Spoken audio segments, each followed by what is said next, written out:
Hey, what's up, y'all? It's Dr. Paul with Liberty Hill Comics. The channel is where I share my passion and over 40 years experience comic book collecting, investing, and conservation with you. This is my copy of America's Best Comics number 12 from January 1945, the golden age of comic books. And today we're going to review our glue removal results and complete a few follow-up steps on this first wrap of the comic book. Thank you for joining me today. I appreciate all the viewers, but especially those that take the time to like, subscribe, and comment on the video.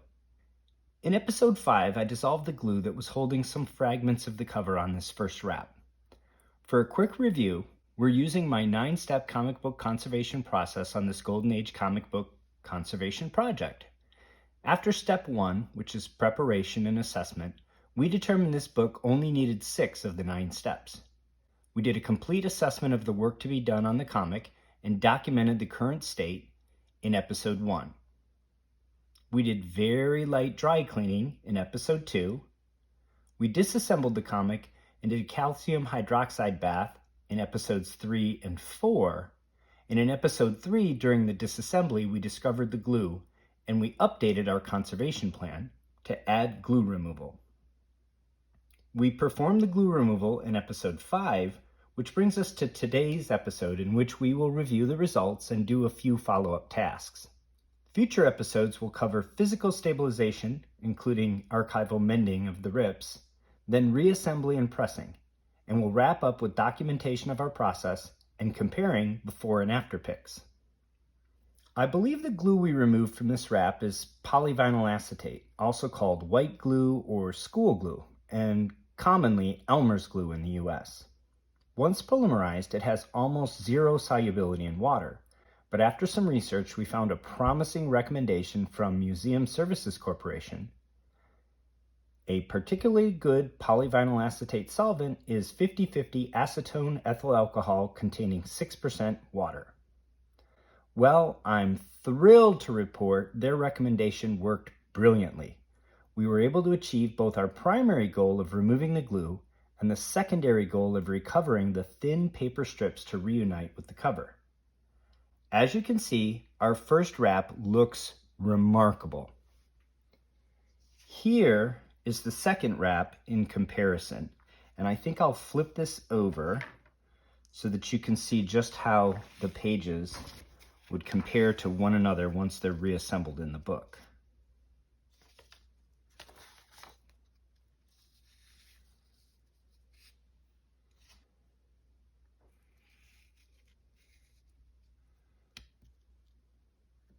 The inks on this first wrap are still bright, and the newsprint white has been lightened just a little bit.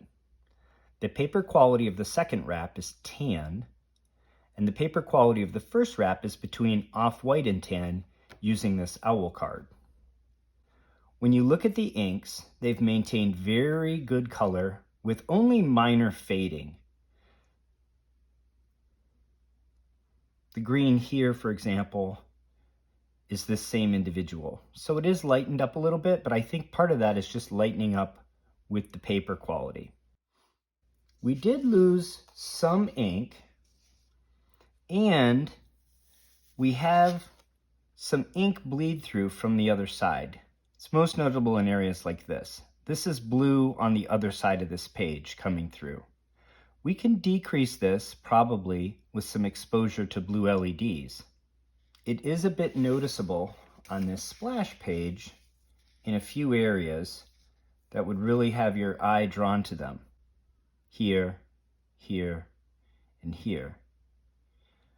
But I think overall I'm thrilled with the outcome, especially when you compare, for example, just the quality of the red that was retained here relative to the red on this other page. So I'm very happy with that result. As further evidence that we did lose just a little bit of ink, you can see here this noticeable tide line that was left on the lightweight interleaving we used for a support substrate. But as you saw, it's hardly noticeable on the page.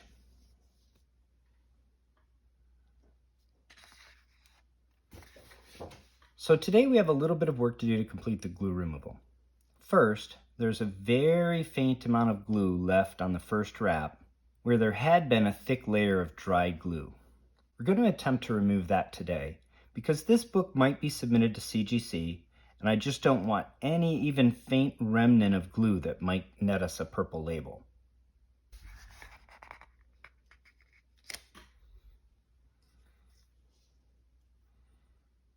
Also, our paper fragments from the cover had a thin layer of glue on them when I placed them on the interleaving. And rather than damage them by trying to pull them off, I'm going to re-wet them and remove them with the same solvent mix we used before.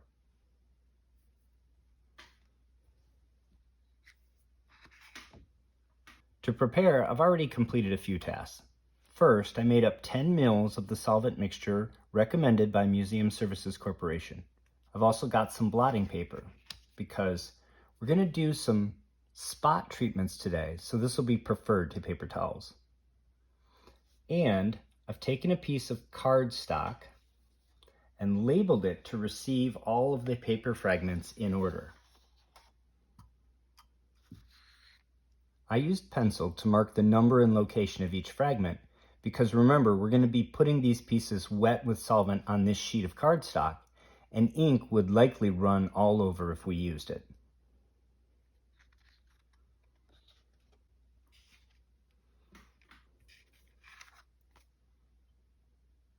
Ordinarily, to avoid potential tide lines, I want to wet the entire page, but I don't think we need to do that today for two reasons. One, this page has already been completely wet in this solvent. Most of the solutes that are going to be pulled around have already been pulled out of the paper. And two, water is absorbed by the paper and swells it, but this solvent mixture does not swell the paper the same way, so I don't expect waviness or other dimensional distortion from a spot treatment with this solvent mixture. I have a window open on each end of the studio and I'm only using 10 mils of this solvent. I'm going to go ahead and flip the page over now because this is the area here with the glue remnant, and what we'd like to do is drive it from this surface out this way rather than down through the rest of the paper. That means the best way to treat it is going to be from the back, or what they call the reverse. And what we'll have is a piece of blotting paper underneath it on the obverse, right here. And then we'll be able to blot from the top as well this way.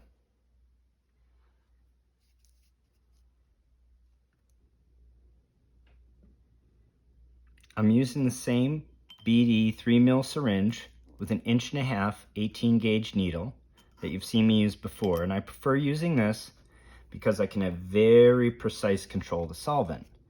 Now, our goal is to apply the solvent here and not have it wicked into the areas where we have ink.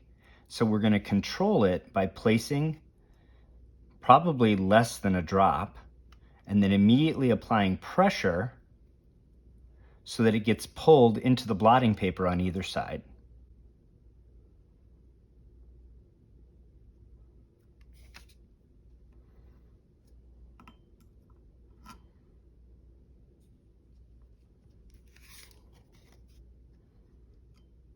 We're not going to see much from this side,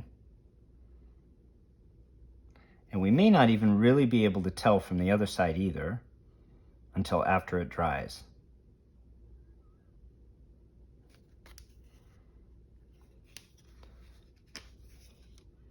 I am going to move the blotting paper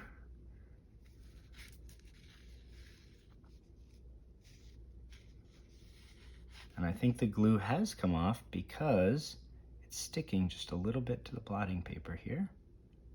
So let's release it. There we go.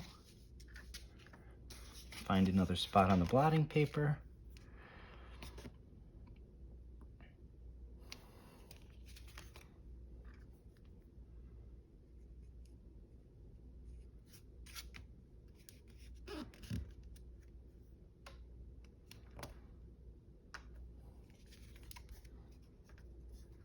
I think I'll move it again.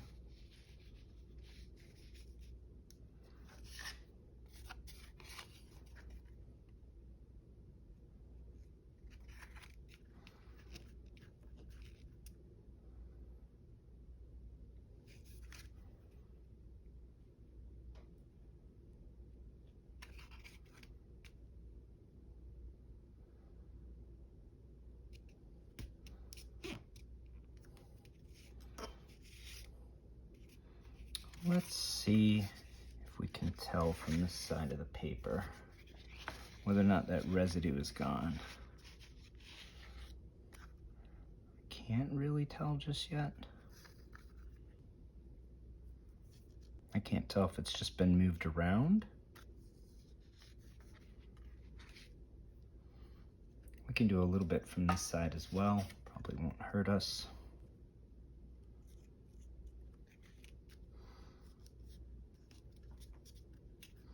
We may be able to visualize better what's going on here.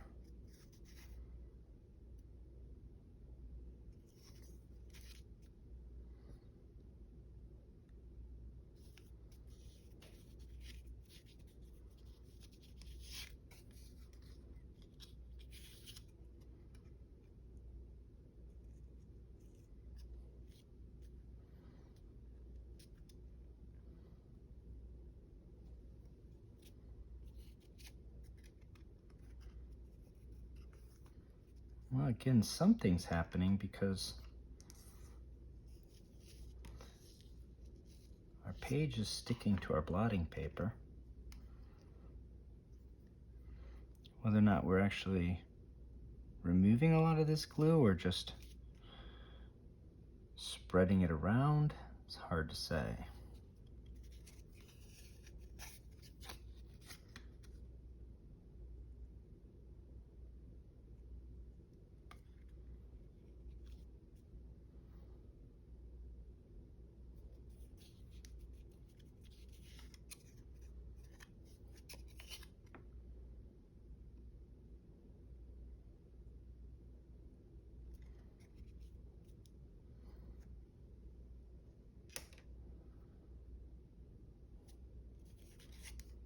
I'm going to set that aside for a moment to dry a little bit. We can check back on it. And let's focus on these paper fragments here. I had already one fragment loose, so I've already placed that here. What I'm going to do is just wet each of these.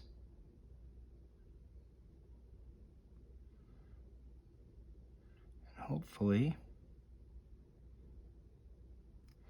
we'll just pull them right off with no drama. Let's see how it goes.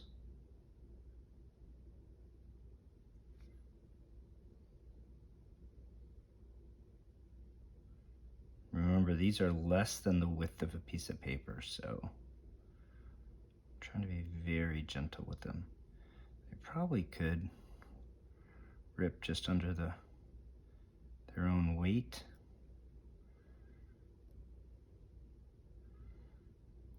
So there we go. And I'm sure we've had already evaporation of that solvent, so throw a few more drops on there.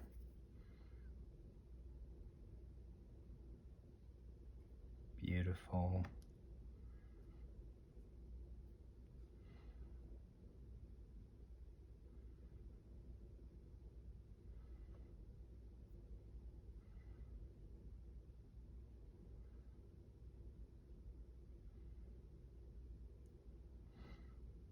This looks like it might have been full thickness right there since we can see some ink. That's just holding on just a little bit, so a little more solvent.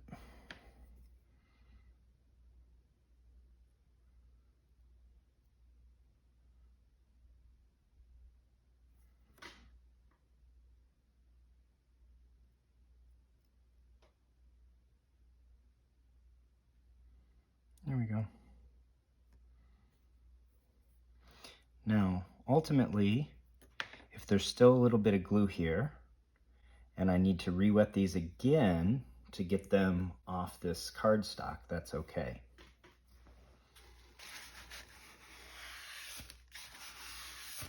All right, I'm gonna gently move this aside.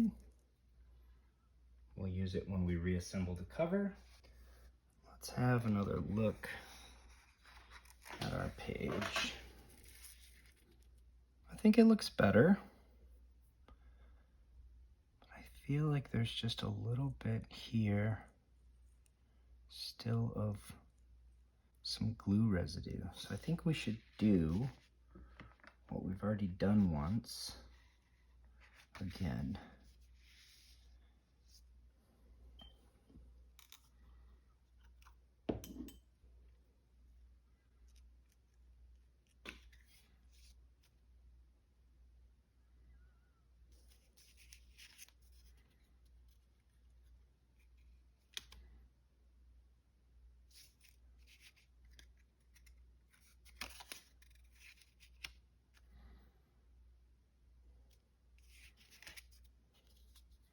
I'm just going to continue to kind of flood this very specific area.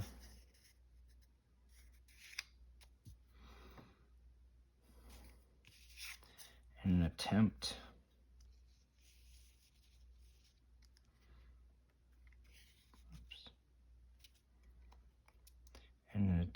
just to get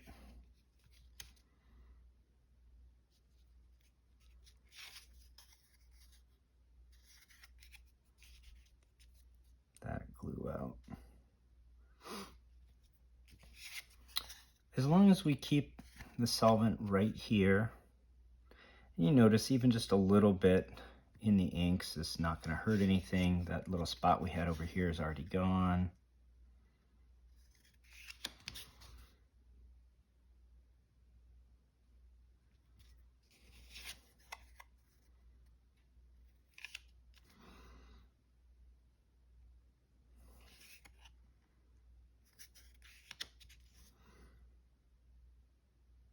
I think as long as we keep the solvent in this area, we really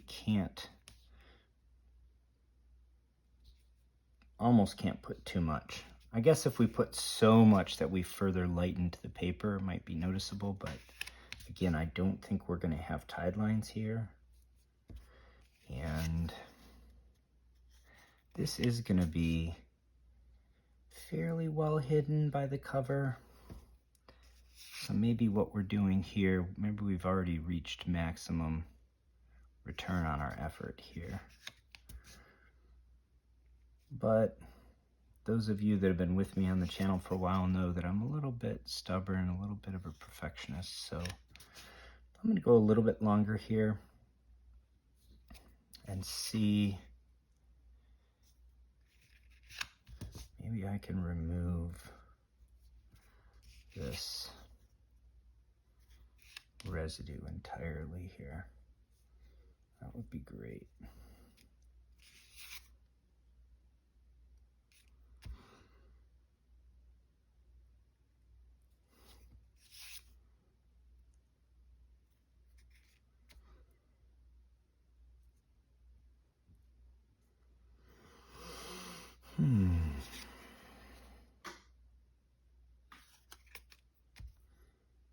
All right. Well, that's essentially all I wanted to show you today. I may continue to do this a little while longer, but probably doesn't benefit you to see me continue that same process. So I'll probably wrap up the video here. I hope you enjoyed this Golden Age comic book conservation video. Most of the materials I used today are available from Amazon in the affiliate links below if you need any of them for your own conservation efforts. If you have any questions or comments on the techniques I've showed today, please let me know below. Tune in for the next episode in this process, and if you enjoyed this video, please hit the like button and subscribe. And until next time, take care of one another.